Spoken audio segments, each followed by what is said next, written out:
Let's talk some more about human intelligence. The Flynn effect refers to the fact that IQ scores appear to be increasing from generation to generation. The Flynn effect would predict that our IQ scores would be higher than those of our grandparents and great-grandparents, and so on.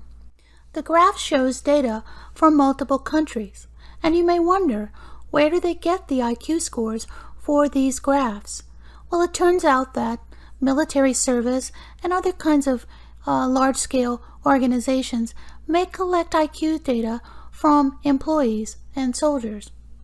You can learn more about the Flynn effect by watching the TED Talk by James Flynn, the researcher that discovered this trend in IQ scores.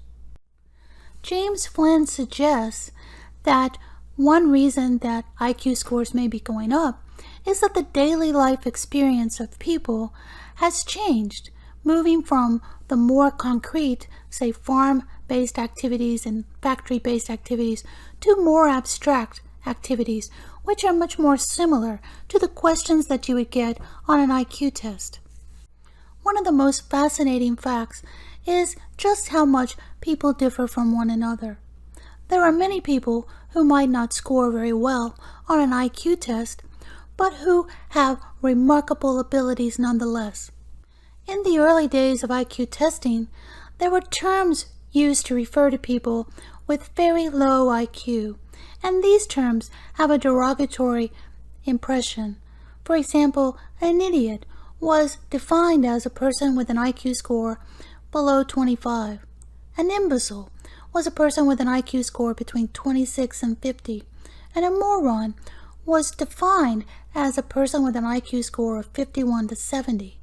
These terms have actually changed their meaning in society, and now we might use them just to refer to people who annoy us.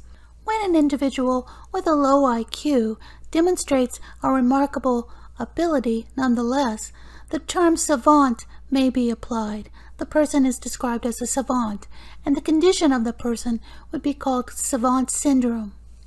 In the film Rain Man, Dustin Hoffman's character was a math savant, someone with a low IQ, definitely social interpersonal problems, and an inability to live on his own and care for himself, but a remarkable ability of memorization and counting. His role was actually based on a real person named Kim Peek, who unfortunately passed away in 2009. Some individuals with savant syndrome actually have remarkable artistic abilities. An example is Alonzo Clemens. There's a link on Canvas that tells you the story of his savant syndrome case.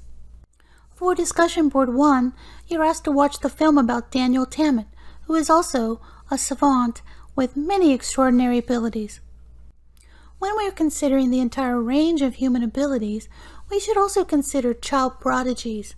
These are individuals who demonstrate remarkable abilities when they're still quite young.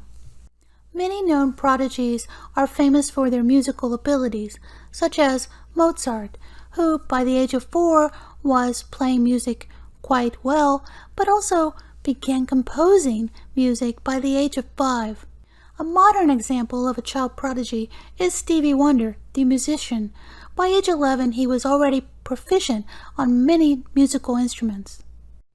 Alma Deutscher is a world-renowned child prodigy in music.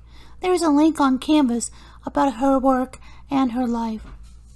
And in a previous clip, we saw Jackson Coda, who is a math prodigy from the state of Texas.